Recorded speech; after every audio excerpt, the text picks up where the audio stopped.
En Afrique, nombreuses sont les légendes qui racontent les aventures du lion, le roi des animaux. Quand ils observent les animaux qui vivent dans les grandes plaines, les Africains les comparent aux tribus des hommes. Pour eux, chaque animal est un individu doté d'une personnalité propre. Les inséparables amoureux, la girafe élancée, l'éléphant renfrogné, la mangouste taquine, la gazelle rapide, le bousier travailleur et l'amusant secrétaire. Tous font partie de la tribu du lion, une tribu toujours en guerre contre celle du crocodile. Et ces histoires sont bien sûr des fables, pourtant chaque animal semble avoir un caractère particulier. Les animaux sont-ils à la hauteur de leur réputation? Tous vivent dans les grandes plaines de l'est de l'Afrique, où est situé le Kenya.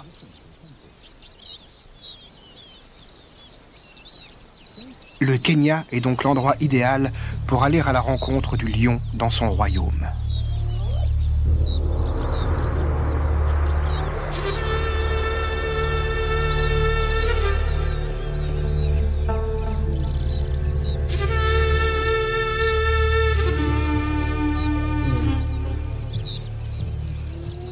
Les lions et leurs tribus vivent sur une terre qui est l'une des plus riches du monde.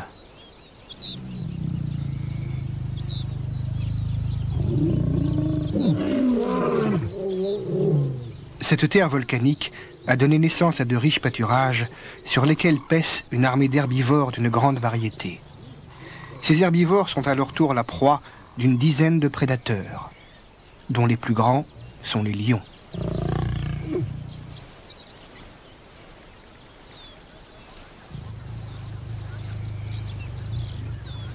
Le lion n'a pas d'ennemi naturel. Aucun animal ne peut le vaincre en combat loyal. Et aucun n'essaye. Lions et lionnes mènent une existence calme, sûrs de leur autorité et de leur position.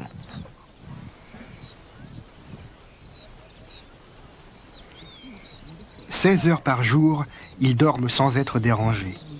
Dès que la faim se fait sentir, ils chassent et mangent. Quand un lion ne dort pas, ne chasse pas ou ne mange pas, il surveille son royaume.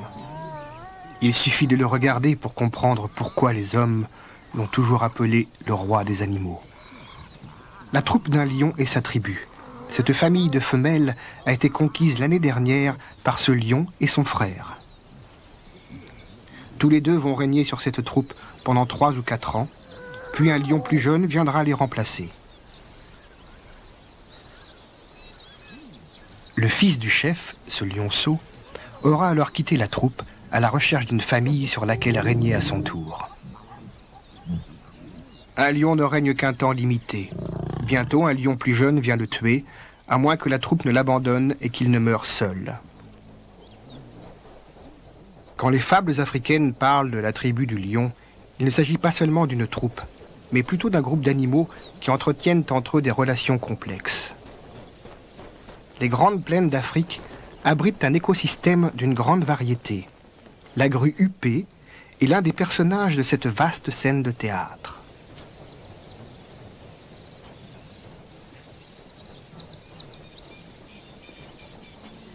Le plus grand problème de tous ces animaux est l'eau.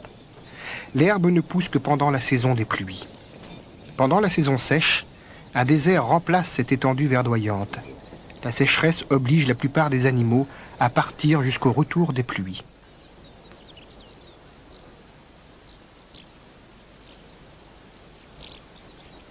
Quand les pluies reviennent et que l'herbe pousse à nouveau, les gazelles de Thomson sont les premières à revenir paître ici. L'herbe, riche en calcium et en phosphore, est particulièrement indiquée pour la croissance des os. Dès le début de la saison des pluies, les gazelles mettent au monde leurs petits.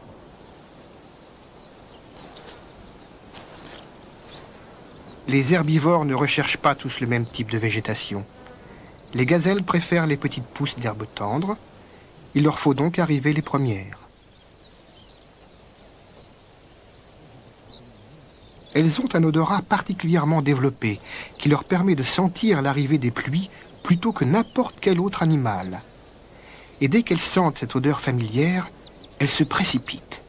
Quand arrivent enfin les zèbres, les gnous et les autres antilopes, proies de prédilection des lions, les gazelles sont déjà bien installées. En arrivant les premières et en mettant au monde leurs petits tout de suite, elles sont les seuls herbivores à pouvoir donner naissance à 2 portées avant le retour de la saison sèche. Animaux rapides, elles font tout plus vite que les autres herbivores. L'acte le plus important de la vie d'une gazelle consiste à se mettre debout. À peine né, ce bébé doit être capable de fuir s'il veut survivre. Un adulte peut atteindre la vitesse de 72 km/h. C'est l'antilope la plus rapide d'Afrique. Les gazelles courent plus vite que n'importe quel autre mammifère, à l'exception de son principal prédateur, le guépard. Une légende raconte que dans le temps, le bébé de la gazelle et le bébé du guépard étaient amis. Mais un jour, le bébé gazelle tua le bébé guépard en jouant. Depuis, la gazelle doit s'enfuir dès qu'elle aperçoit un guépard.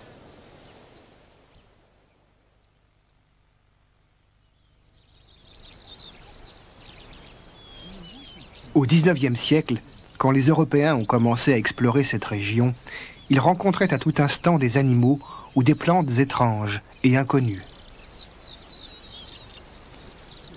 Et ça, quel étrange oiseau! Il marche comme une autruche ou une outarde. Et pourtant son nid est perché au sommet d'un arbre. Les Européens l'ont appelé secrétaire, car il ressemblait à un secrétaire avec sa redingote noire et ses plumes derrière les oreilles. Aujourd'hui encore, cet animal surprend.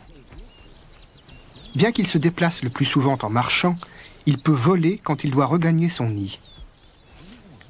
En vol et perché sur son nid, il ne ressemble plus du tout à une outarde et prend l'allure d'un oiseau de proie.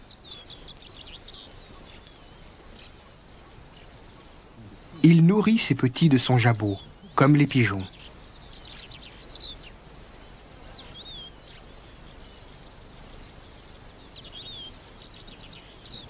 Comme un aigle, il peut tuer des serpents dont il se délecte.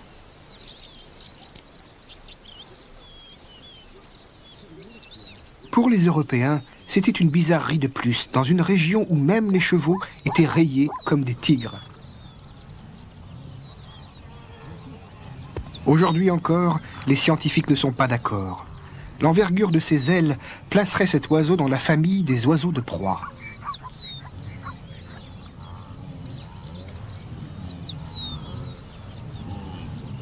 Pourtant, ses longues pattes le rapprochent plus de l'outarde.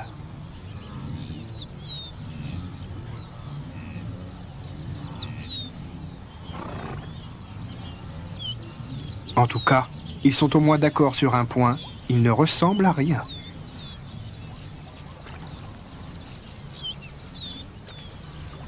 À lui tout seul, il forme une famille zoologique. Les Africains, eux, ne se posent pas toutes ces questions. Ils considèrent cet oiseau comme un plaisantin qui aime jouer des tours aux autres animaux. Ils aiment en avoir autour de leur maison car ils mangent de nombreux insectes.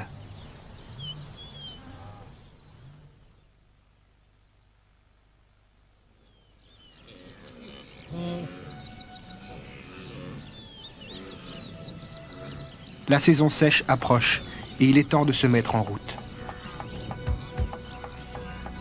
Quand l'herbe commence à se faire rare, les gnous entreprennent la plus grande migration terrestre au monde. Un troupeau peut compter jusqu'à 1 demi-million d'individus et ils vont parcourir plus de 300 km. Une longue route semée d'embûches est rendue encore plus difficile par la présence des lions. Tout le monde se met en route, y compris les zèbres et les gazelles. Il ne reste plus personne dans ce qui est devenu un désert. Personne, sauf les lions et les autres prédateurs, et les animaux qui se nourrissent des feuilles et des arbres. Il arrive que l'armée en marche s'arrête pour boire. Mais c'est rare.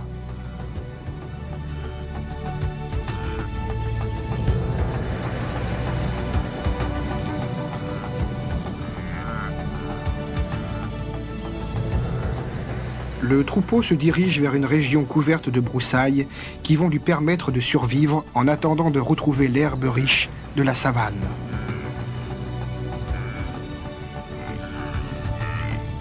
Les gnous passent donc la saison sèche à se nourrir de végétation de qualité inférieure, attendant le moment de retrouver l'abondance et la richesse des terres volcaniques. Même en marche, la vie continue. Bien que la saison soit déjà bien avancée, certaines femelles mettent bas des petits. Et quelle que soit leur hâte d'arriver, les gnous doivent s'arrêter de temps en temps pour se reposer et paître. Ce qui donne aux mâles l'occasion d'affirmer leur position sociale et de négocier leur rang de reproducteurs.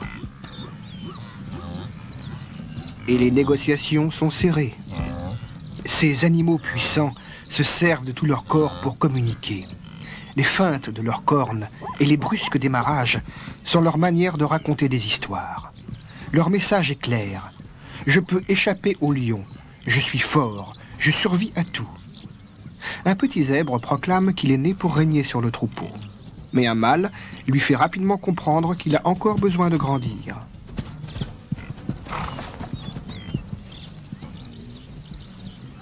Ces joutes incessantes sont épuisantes. Pourtant, même leur jeu témoigne de l'exubérance des animaux de cette région.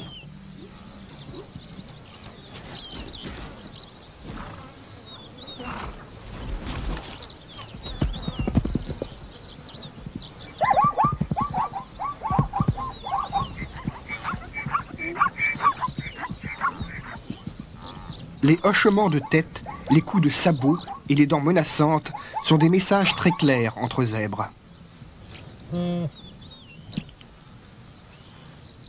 Puis vint le temps du silence et de l'observation, quand le lion traverse nonchalamment le troupeau.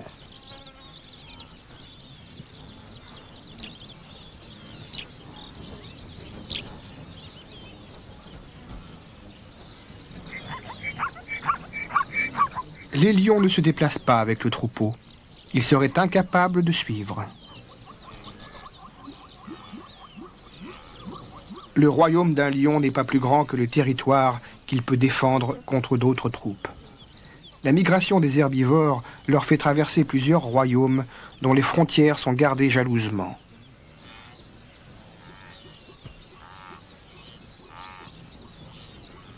Les herbivores, eux, ont le droit de passer. Ils sont même les bienvenus, mais les droits de douane sont élevés. Les prédateurs prélèvent environ 8% des animaux qui font le voyage.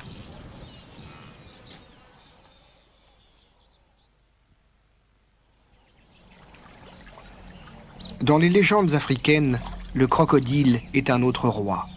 Son royaume est aquatique, son peuple, des poissons et des reptiles. Et bien sûr, les autres crocodiles.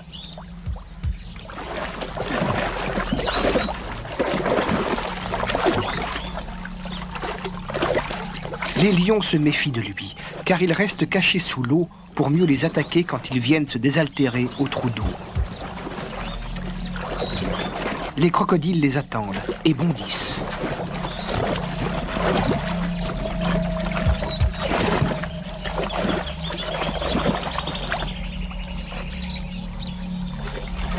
Boire devrait être une opération simple et sans danger, mais la présence des crocodiles en fait un acte périlleux. Même les mangoustes aux dents pointues, qui peuvent terroriser la plupart des prédateurs, approchent de l'eau avec prudence.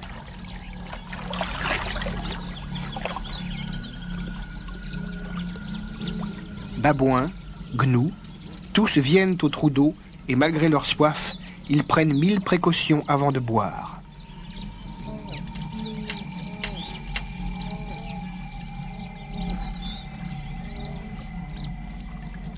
Dans les légendes, les animaux terrestres déploient 1000 ruses pour déjouer les pièges des crocodiles.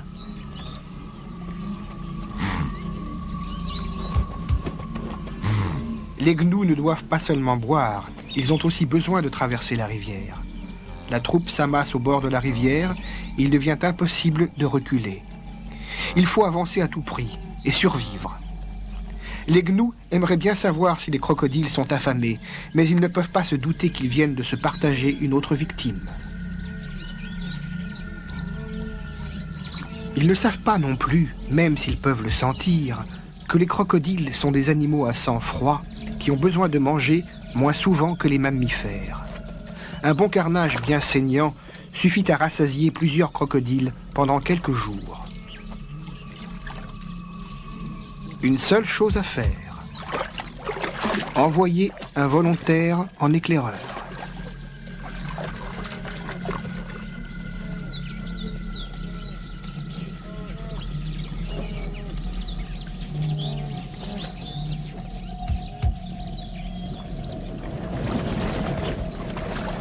Les nouvelles semblent rassurantes, mais on ne peut jamais être sûr de rien.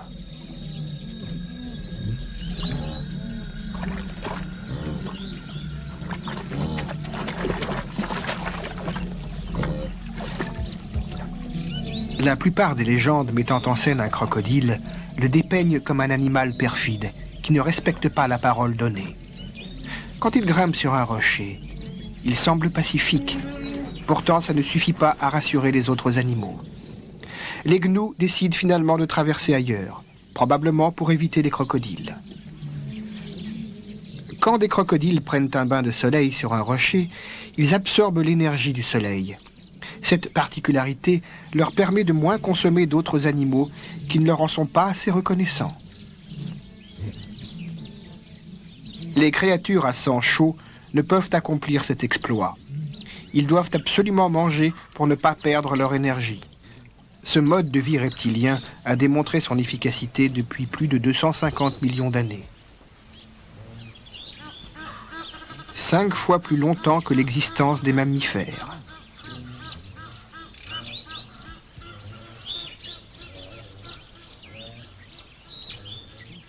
D'ailleurs, quand les dinosaures sont apparus sur Terre, les reptiles les y attendaient déjà. Et quand des dinosaures venaient se désaltérer au bord d'une rivière, des animaux comme celui-ci les guettaient déjà pour les attirer sous l'eau et les dévorer.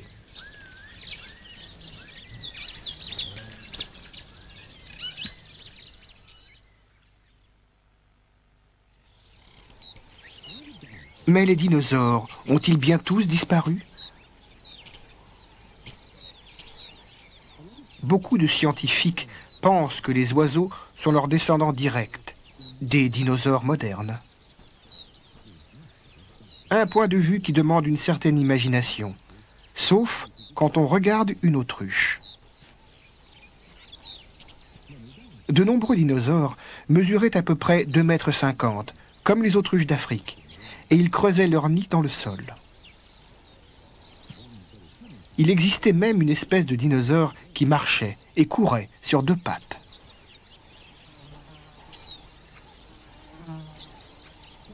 Le comportement des dinosaures reste très mystérieux. Mais voici une autruche vivante. Le mâle est assis sur le nid et attend que la femelle vienne le remplacer. Mais elle ne vient pas souvent. S'il couve ainsi les œufs la plupart du temps, c'est parce qu'il est leur père.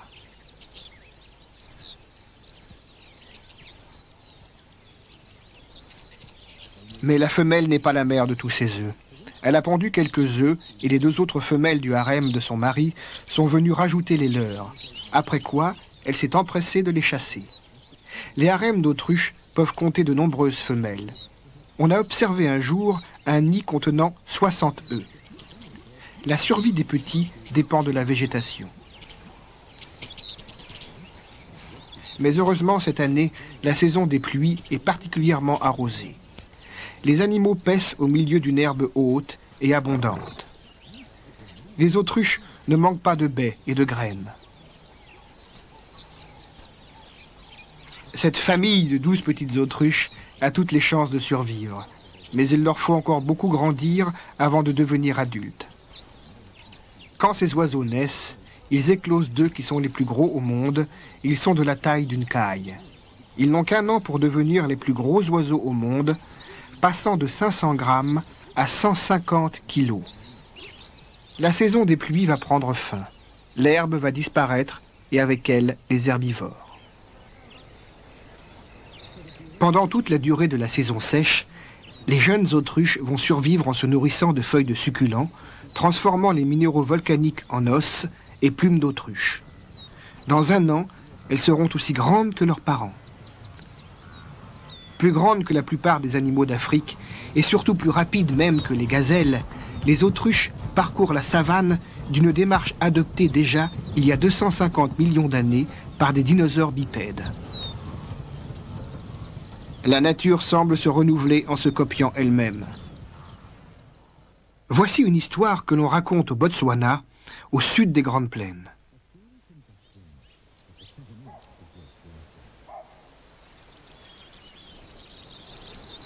Le babouin, comme tous les singes, vivait dans les arbres. Un jour, alors que les léopards se grattaient contre une branche, il demanda au babouin de le débarrasser de ses puces, le plus grand service qu'un animal puisse rendre à un autre animal.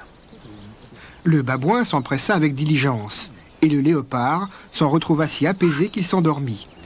Le babouin, incapable de résister à la tentation de lui jouer un mauvais tour, accrocha la queue du léopard à une branche et s'enfuit en riant.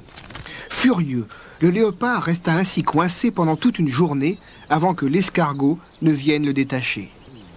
Après cette aventure, le babouin dut quitter la forêt et s'en aller vivre dans les plaines. Depuis ce jour funeste, les babouins sont parmi les rares singes à ne pas vivre dans les arbres, bien que la plupart des babouins choisissent de vivre dans ces rochers appelés copies. Et une autre histoire nous raconte pourquoi. Il y a très longtemps, le babouin et le cochon vivaient ensemble sur les flancs d'une colline. Un jour où il faisait très froid, ils étaient assis côte à côte dans un rayon de soleil pour essayer de se réchauffer. « Il n'a jamais fait aussi froid, dit le babouin. Il fait assez froid pour t'aplatir le nez. »« Oui, dit le cochon, et pour te faire tomber les poils des fesses. »« Pas d'insulte, dit le babouin. C'est toi qui as commencé, rétorqua le cochon. »« Peut-être bien, dit le babouin, mais ce que j'ai dit n'était pas aussi insultant que ce que tu as dit. » Ainsi commença une dispute entre les deux amis.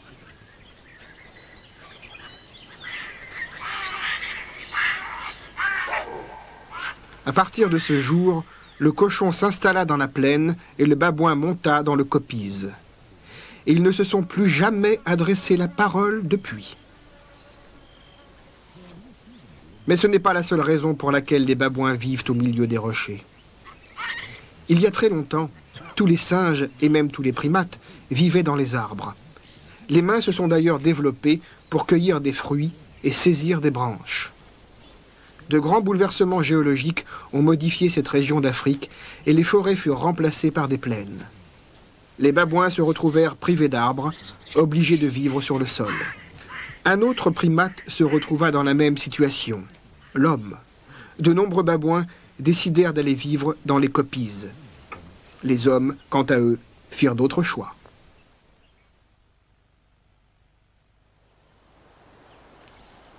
Les mangoustes méritent le nom de peuple aux dents pointues.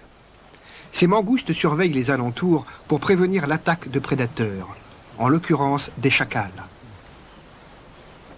Les chacals sont les plus petits des canidés sauvages, et les mangoustes sont de la taille d'un lapin, une proie idéale pour les chacals. Les mangoustes ne sont pas des proies qui se laissent facilement attraper.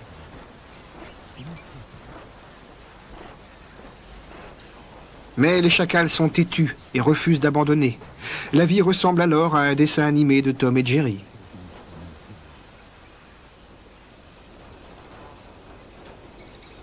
Les chacals pourraient être sur la piste de rats ou en train de voler leur proie aux vautours et sûrs d'avoir de quoi manger. Mais au lieu de cela, ils chassent les mangoustes. Quant aux mangoustes, elles s'intéressent bien sûr aux chacals, mais une partie de leur attention est détournée vers autre chose.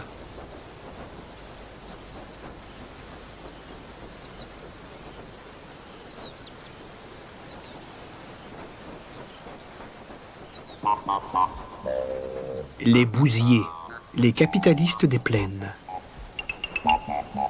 La bouse est une denrée d'une valeur inestimable.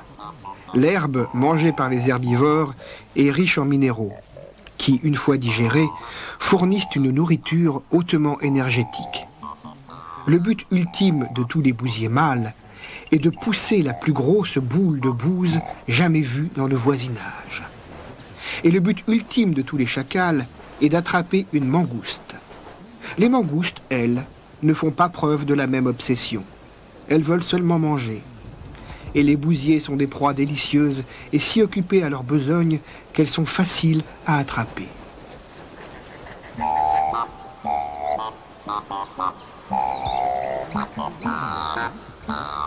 S'ils veulent acquérir la plus grosse boule de bouse, et même la voler s'il le faut, ce n'est pas seulement pour la manger, car ils en mangent très peu. C'est surtout pour attirer les femelles bousiers qui veulent toutes s'accoupler avec le mâle qui peut leur offrir la plus grosse boule. La femelle pond ses œufs à l'intérieur de la boule de bouse.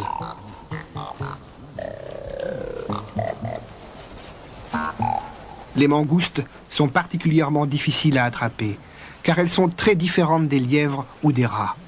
Elles vivent en groupe, comme les chacals.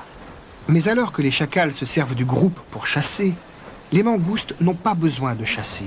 Les bousiers sont là, il leur suffit de se servir.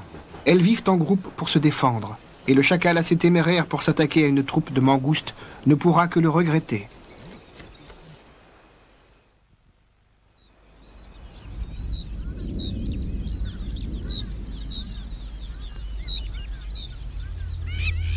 Les guépards ont la réputation d'être des animaux solitaires. Mais est-ce bien toujours le cas?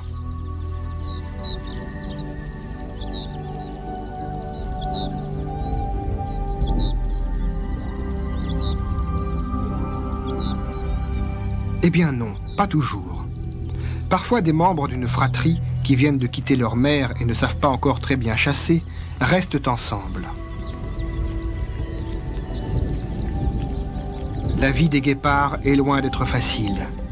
S'ils avaient le choix, ils préféreraient certainement être des lions, grands, forts et capables d'attraper de gros animaux et ainsi de se gaver à chaque repas. Mais le guépard est une voiture de sport avec un tout petit réservoir qu'il doit souvent remplir sous peine de mourir de faim.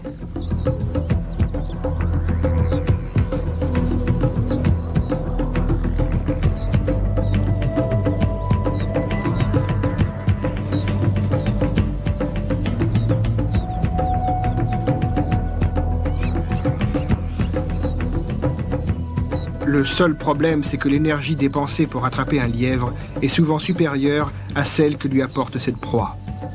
Pour essayer d'attraper un gibier plus grand, les jeunes guépards tentent d'adopter la stratégie des lions, le travail d'équipe.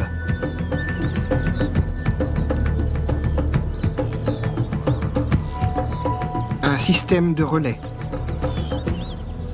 Hélas, une jeune gazelle partagée en trois, ça ne fait pas beaucoup plus qu'un lièvre.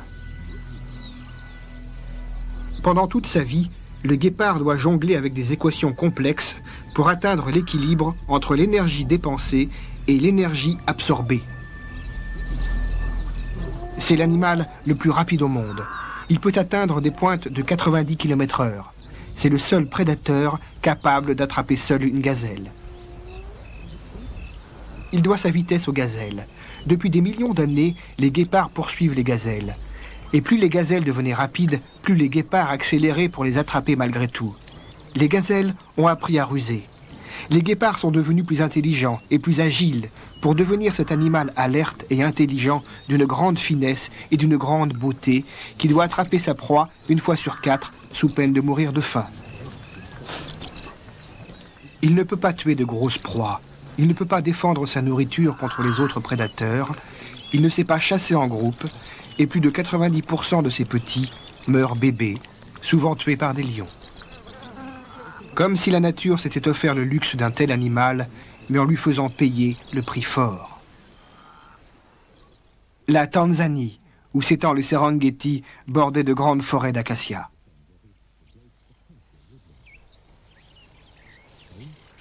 C'est là que vivent les célèbres inséparables, des perruches de 15 cm de long que les Anglais appellent des amoureux. Les acacias sont des pionniers. Normalement, seule de l'herbe devrait pousser ici. Mais grâce au long réseau de ses racines et à l'imperméabilité de ses feuilles, l'acacia a réussi à coloniser cette région souvent inhospitalière. Pour maintenir à distance les armées de mammifères et d'oiseaux qui vivent ici, les arbres se sont armés d'épines meurtrières. Des épines que les inséparables doivent couper avant de pouvoir se servir des branches pour construire leur nid. Il leur faut éviter une armée de lances dressées pour venir cueillir les premières pousses.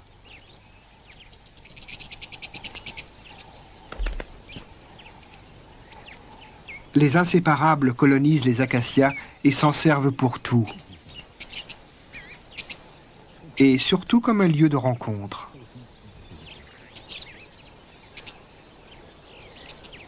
Pour se jurer amour et fidélité, comme tous les amoureux au monde.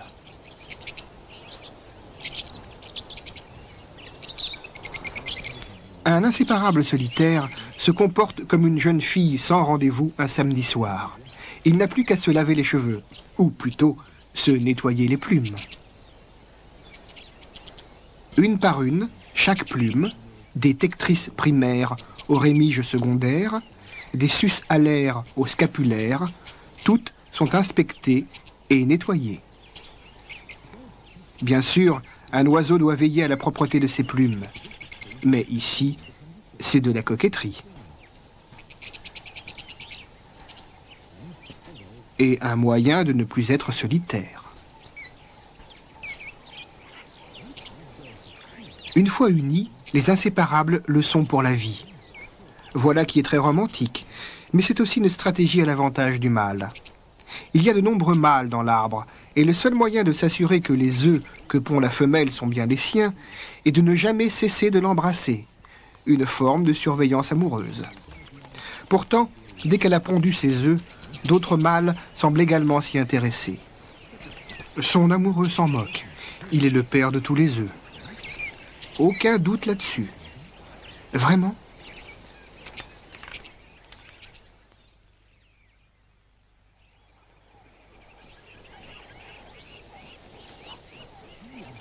Dans les légendes africaines, l'éléphant est l'un des membres les plus fidèles de la tribu du lion. C'est un allié précieux, surtout lors des disputes avec un crocodile qu'il soulève de sa trompe puissante pour le projeter contre un arbre.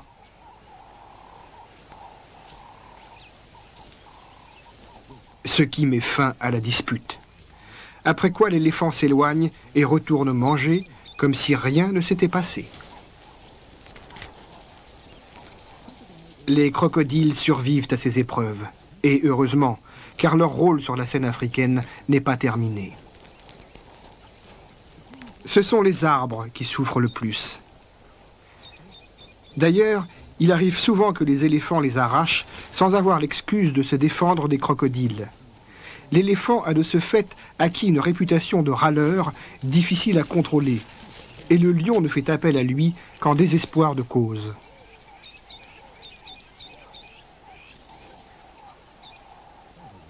Les gardes forestiers et les directeurs de parcs nationaux ont longtemps pensé que l'éléphant était un animal imprévisible qui détruisait les arbres et ravageait la végétation. On sait maintenant que ce n'est pas vrai, et que bien au contraire, les éléphants contribuent à l'équilibre de la nature en élaguant les arbres et en permettant à l'herbe de pousser. Dans la plupart des parcs, les éléphants sont aujourd'hui libres de vivre comme ils le font depuis plus de 10 millions d'années. Voici une famille de femelles avec leurs petits.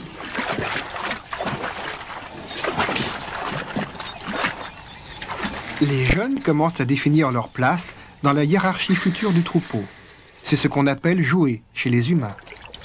Sous l'œil attentif de leurs grandes sœurs, de leurs tantes, cousines et mères, qui toutes sont soumises à l'autorité d'une grand-mère, chef de la famille.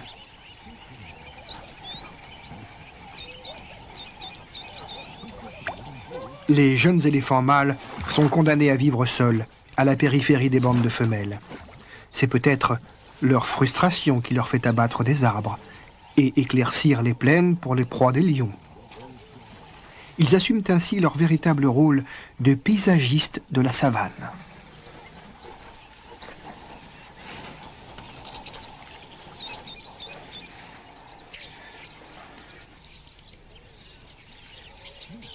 Certains animaux ne se contentent pas de séduire par leur beauté, mais aussi par leur talent. De loin, on pourrait croire voir un arbre recouvert de gourdes.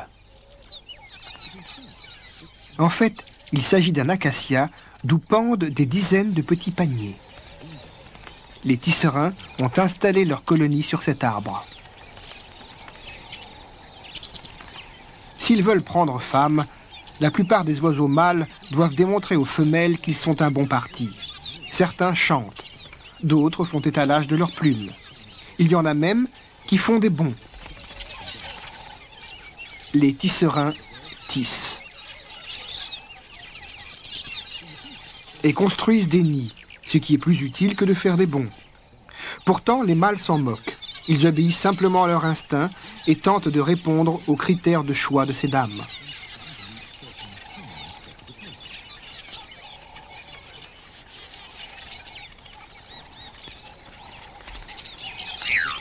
S'il échoue, il ne saura jamais quel point raté aura causé sa perte et il se retrouvera avec un nid désespérément vide.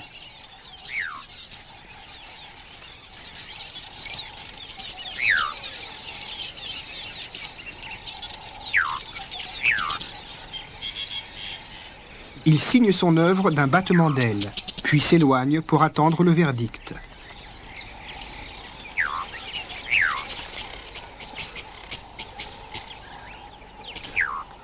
La compétition est sévère et l'inspection minutieuse. Le nid est-il imperméable? Est-il assez solide et assez profond pour y déposer des œufs? Et assez stable pour résister au vent? Un serpent pourrait-il s'y glisser? L'un après l'autre, les femelles comparent les nids. Et c'est pour leur faciliter le travail qu'ils sont tous accrochés dans le même arbre.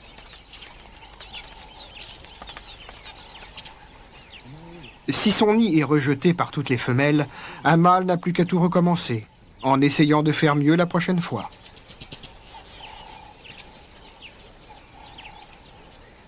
S'il réussit enfin à construire un nid qui a la faveur d'une femelle, il devient alors chasseur et il est jugé sur la qualité des vers qu'il rapporte. Les vers rejetés sont assez nombreux pour nourrir un banc de poissons-chats qui attendent en dessous.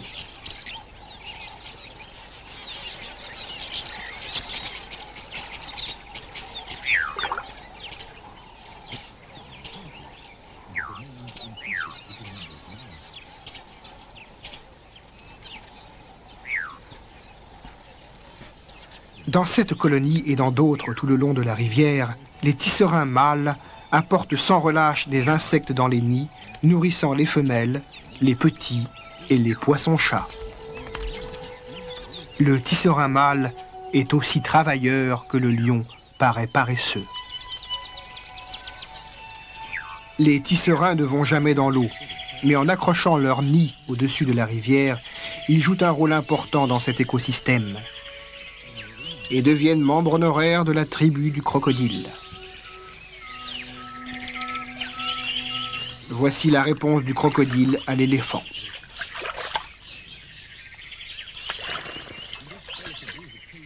S'il arrive que l'éléphant ait des accès de colère, l'hippopotame, lui, est toujours de mauvaise humeur. Il déteste en particulier devoir partager sa rivière avec des bateaux et il blesse ou tue plus d'hommes chaque année que n'importe quel autre mammifère d'Afrique.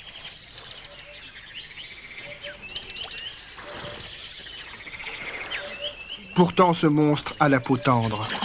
En s'adaptant à la vie sous l'eau, les hippopotames ont développé une peau d'une grande finesse, incapable de supporter la brûlure du soleil. Ce qui veut dire qu'ils doivent rester dans l'eau quand le soleil brille. Le seul problème, c'est qu'ils doivent brouter l'herbe pour survivre. Ils doivent donc attendre le crépuscule ou le passage d'un gros nuage pour sortir manger. Ils vivent dans l'eau, mais mangent sur la terre ferme. Voilà de quoi rendre n'importe qui irritable. Ils seraient peut-être plus aimables s'ils menaient l'existence de lointains cousins avec qui ils partagent un ancêtre commun. Les baleines.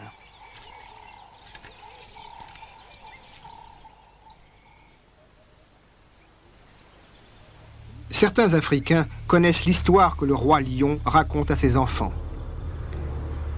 « Écoutez, dit le lion, je vais vous raconter l'histoire d'Oum Liou, notre ancêtre grand-père à tous. Il était bien plus doué que nous, car il pouvait voler. Oum Liou avait des ailes comme une immense chauve-souris et il pouvait s'élever dans le ciel. Il survolait la plaine et s'il voyait un zèbre, il descendait l'attraper. Oum Liou ne craignait qu'une chose, que les os des animaux qu'il mangeait se cassent. Personne ne savait pourquoi cette perspective l'effrayait, mais il engagea 2 corneilles noires pour surveiller ses os jour et nuit. Un matin, alors qu'Oum Liou survolait la savane, le crapaud-buffle alla voir les 2 corneilles et leur proposa de garder les os à leur place, afin qu'elles puissent aller se promener. Les oiseaux acceptèrent. Dès qu'ils furent partis, le crapaud-buffle cassa tous les os, et quelque part au-dessus de la plaine, Oum Liou s'écrasa sur le sol. « Quelqu'un a cassé mes os » s'écria-t-il, et le charme est rompu. À ce moment, il vit les corneilles qui passaient au-dessus de sa tête. Il bondit pour les attraper, mais en vain. Il ne pouvait plus non plus attraper les zèbres, et il dut développer l'habileté et les autres talents que nous autres lions possédons aujourd'hui. Pourtant, nous ne pouvons toujours pas attraper les oiseaux, même si nous essayons chaque fois qu'un volatile passe près de nous. Imaginez que vous voyez cet animal pour la première fois. Quel nom lui donneriez-vous? Long cou, peut-être? Certainement. Son cou est si long qu'il est difficile de remarquer autre chose. Pourtant, quand les Arabes l'ont vu pour la première fois, ils l'ont baptisé girafe, ce qui veut dire coureur rapide. La girafe a des pattes si longues qu'elle peut courir très vite, comme beaucoup d'animaux, y compris les lions. Quand les Européens la virent, ils décidèrent de lui donner un nom latin et ils choisirent Camélopardus, ce qui veut dire chameau tacheté.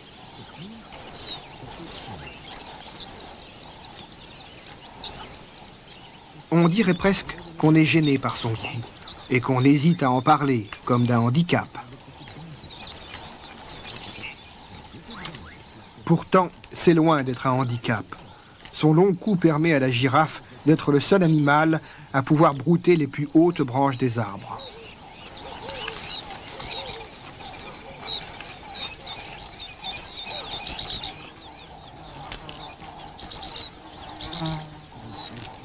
Et même si un autre mammifère pouvait atteindre le sommet des acacias, aucun ne pourrait manger ses feuilles.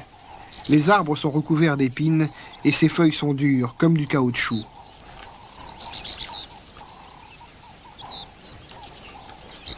Les lèvres et la langue de la girafe ressemblent à un caoutchouc encore plus dur. Et les épines sont avalées avec une étonnante facilité. Lèvres en caoutchouc serait un nom plus approprié que chameau tacheté. Ce long cou et ses longues pattes sont recouverts d'une grande étendue de peau, habitat de nombreuses puces pour le plus grand bonheur de cet oiseau.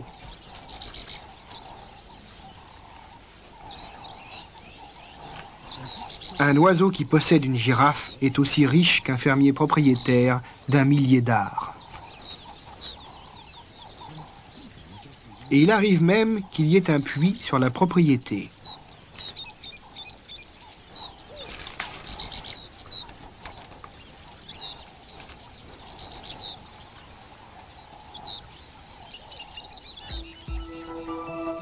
C'est quand une girafe doit aller boire que son cou devient un handicap.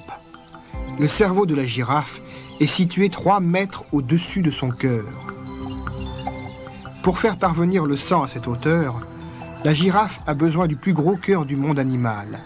Il pèse 12 kilos et bat à 200 battements minute. Un flamant rose a un long cou, mais il se tient le plus souvent tête baissée et son cœur n'a pas besoin de faire un tel effort. Avec un cœur si gros, on pourrait s'attendre à ce que le cerveau de la girafe explose dès qu'elle baisse la tête. Heureusement, il n'en est rien. C'est parce que les artères et les veines du cou sont extrêmement élastiques et qu'un système complexe de valves les ferme chaque fois que l'animal baisse la tête pour boire.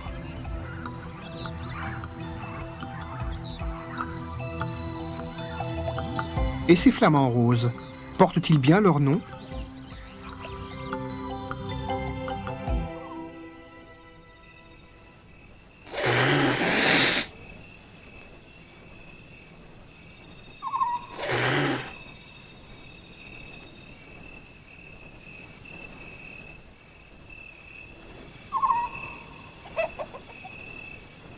Le roi lion a des petits cousins,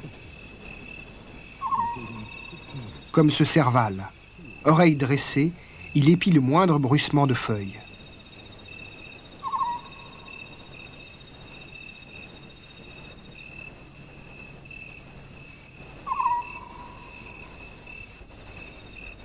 En fait, la famille des félins est partagée entre les grands félins et les petits, et leur différence ne se limite pas à la taille.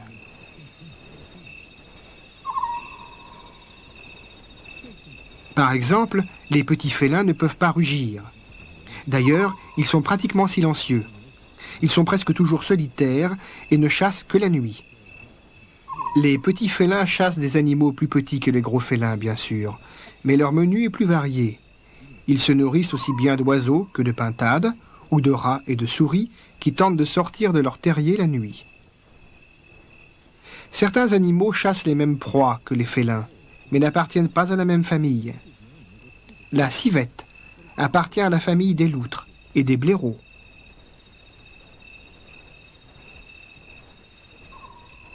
Les civettes chassent les mêmes proies que les félins, mais en se fiant surtout à leur nez. Alors que le serval se fie lui à ses oreilles, aussi grandes que des antennes paraboliques. Les petits félins chassent partout où ils trouvent quelque chose à manger.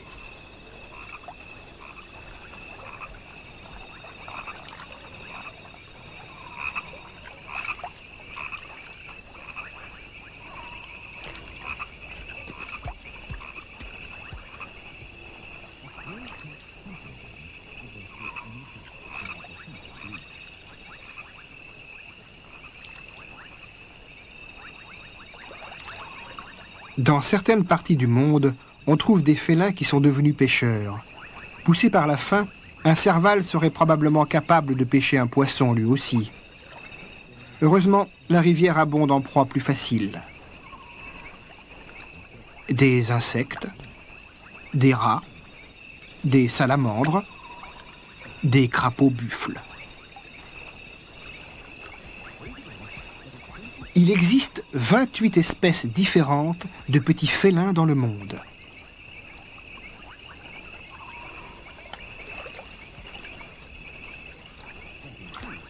Et parmi celles-ci, le chat domestique qui descend des chats sauvages d'Afrique, un animal que l'on retrouve aussi dans ces forêts. Dans les légendes africaines, les petits félins sont toujours les meilleurs danseurs et les meilleurs sauteurs.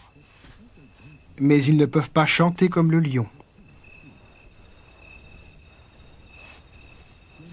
En fait, les seuls petits félins qui donnent de la voix sont les chatons qui miaulent.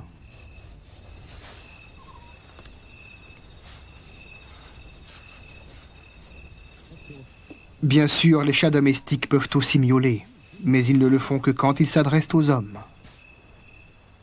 Et c'est la vérité.